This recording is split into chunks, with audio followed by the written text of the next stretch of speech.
Un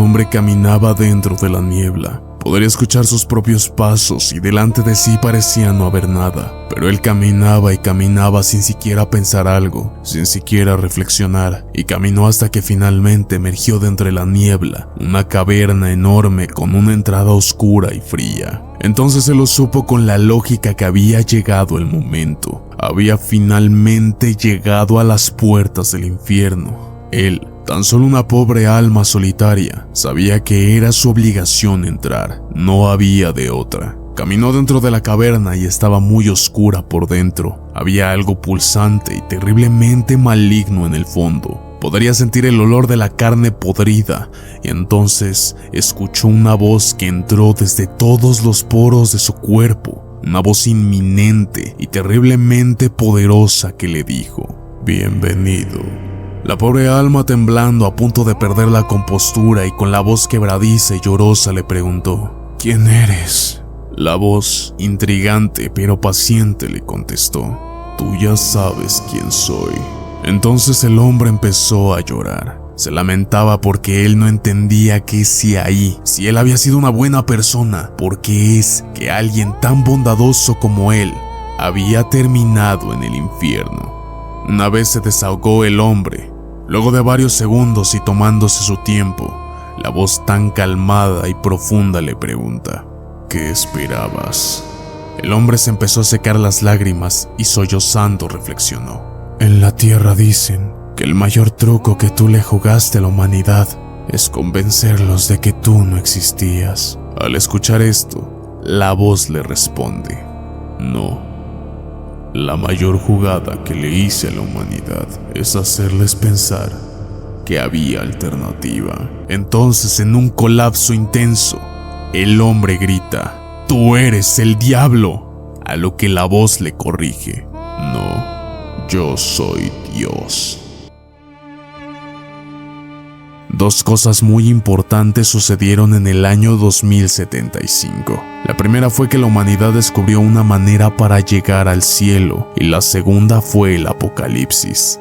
Resultó que existe una región en Plutón con una fuerza gravitacional extremadamente fuerte, lo suficiente como para que ni siquiera deje escapar la luz, pero desde ese lugar en Plutón resplandeció una luz brillante y pura. Fue así como descubrimos el cielo en primera instancia. Plutón se encuentra demasiado lejos como para que la luz pudiera ser vista con el ojo desnudo, pero incluso durante el día todos podíamos contemplarla. Ahora bien, el apocalipsis fue un asunto completamente diferente. Este llegó desde debajo de la tierra y de los océanos. Criaturas altas con caparazones lisos y ojos negros que nunca parpadeaban empezaron a emerger, y cuando se movían se arrastraban por la tierra como cucarachas. Eran rápidas y sus exoesqueletos eran tan fuertes que podían partir a un adulto promedio por la mitad. Sin importar cuántas de estas cosas asesinara el ejército, estas criaturas aparecían de nuevo para ocupar nuevamente sus lugares. Los países ya habían planeado una expedición tripulada para investigar esta anomalía en Plutón, pero luego de la aparición de estas criaturas, la misión fue priorizada.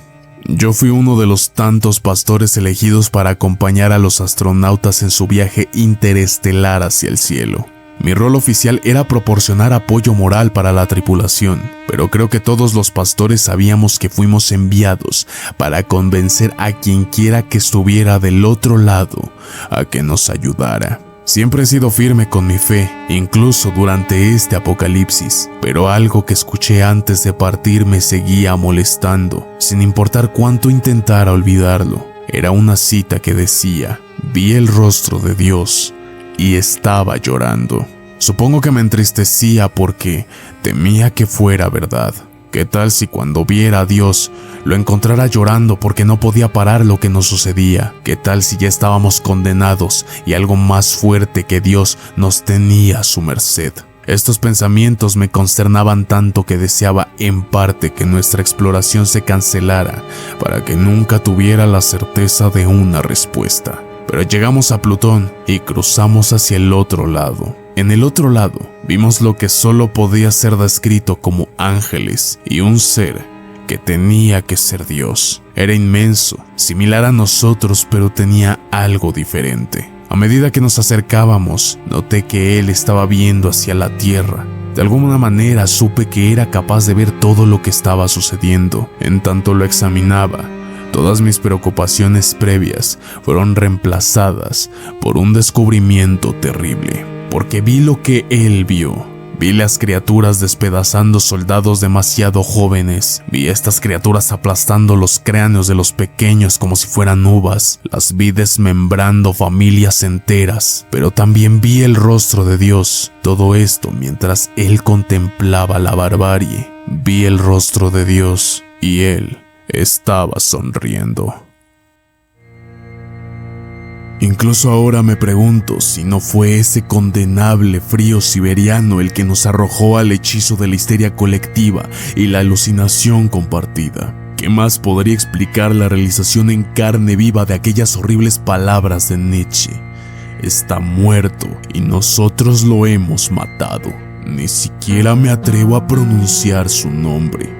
Recuerdo vívidamente las descripciones de los hombres estirando esa maldita piel entre ellos para el fotógrafo y el destello sobrenatural de la lente que arruinó la imagen al revelarse.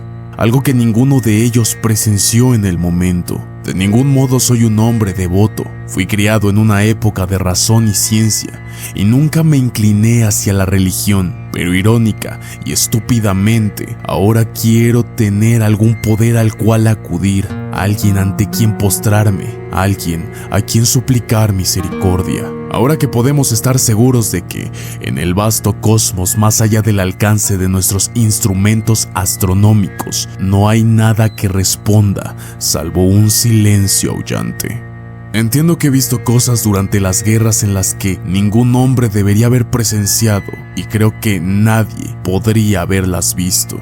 Pero recuerdo una fotografía inquietante, semejante a lo que ya te mencioné al principio. Aunque no estuve presente en aquella ocasión, me fue relatada con espeluznante detalle, al igual de que me mostraron la evidencia física, marcada para siempre por un fotógrafo perturbado. Fue un acto 100% nacido de la guerra, y nuestros hombres se encontraron tras las líneas enemigas desesperados. Pero, ¿por qué actuaron movidos por instintos tan básicos y voraces? De cierta manera puedo llegar a comprenderlo. Pero es un desafortunado vestigio de nuestro pasado primitivo que a veces regresa en tiempos de presión inimaginable. Pero ¿por qué decidieron capturar aquel momento? Como si quisieran conmemorarlo, congelarlo tan sólidamente como aquel infernal paisaje finlandés que los rodeaba.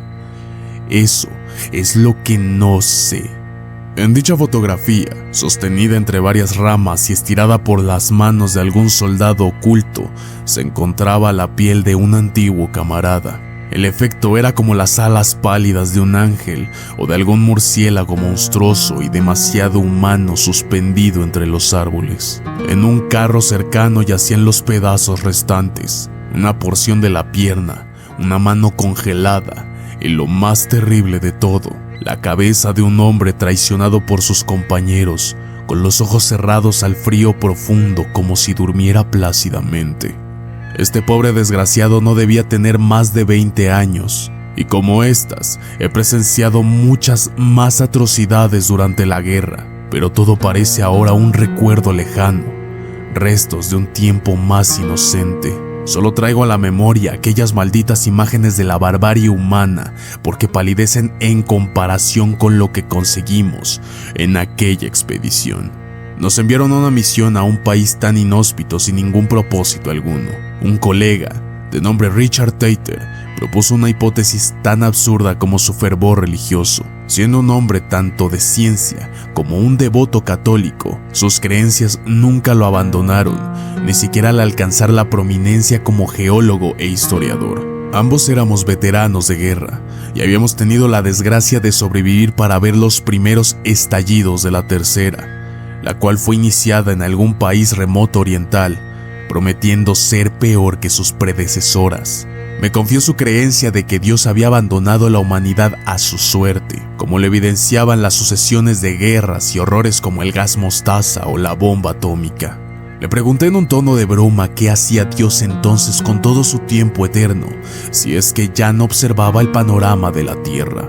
Pero donde esperaba una respuesta jocosa, los ojos de mi compañero se hundieron y enmudeció, y sin decir ninguna palabra, extrajo de su escritorio un pequeño libro mugriento. Era como el diario personal de algún rústico pionero. Al abrirlo ante mí, mostró un texto diminuto y apretado de contenido indescifrable. Le pregunté en qué lengua estaba escrito, a lo que me respondió: está en el idioma de Yahvé, que he pasado el último año traduciendo en partes. Me dijo. Parece seguir siendo una variante del sánscrito antiguo, con ocasionales palabras en griego, latín e incluso en un ruso moderno. Lo recuperé durante la expedición geológica para las plantas hidroeléctricas a lo largo de Angará. Estaba en una cabaña remota con inmobiliario escaso y rudimentario. Créeme, ningún hombre podría vivir allí y prosperar, ni siquiera sobrevivir. No había nada a los alrededores, nada mostraba señales de ser un trampero, ni siquiera había un fogón para cocinar o una cama. Era una cabaña completamente vacía, pero claramente mantenida y bien construida. Pero escúchame bien, en un año solo he logrado traducir una frase de sus más de 400 páginas. Una sola frase entre líneas condensadas y enloquecedoras. Esta frase decía: me esconderé. Y la firma, al final del extraño libro, en inconfundible inglés, era bajo el nombre de Yahvé. Más allá de esta traducción comenzaba lo que asumí era un diario en primera persona. Iniciaba con palabras "yo soy" y relataba una historia increíble.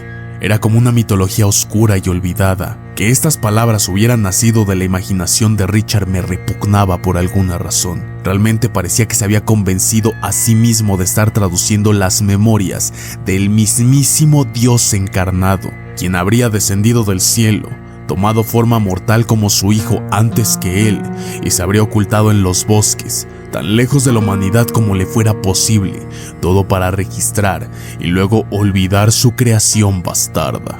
Siguieron descripciones tan vívidas de locura que me hicieron preguntarme si no habría soñado esas lecturas espantosas. En una parte el texto narraba cómo los ángeles fueron hervidos en una especie de gran sopa y devorados antes de su partida. Todo esto para no tener que alimentarse de los animales o plantas del mundo. También contaba con detalle el dolor de asumir una forma física, la condensación de su totalidad en una sola singularidad, proceso que tardó años en asentarse para alcanzar una forma satisfactoria.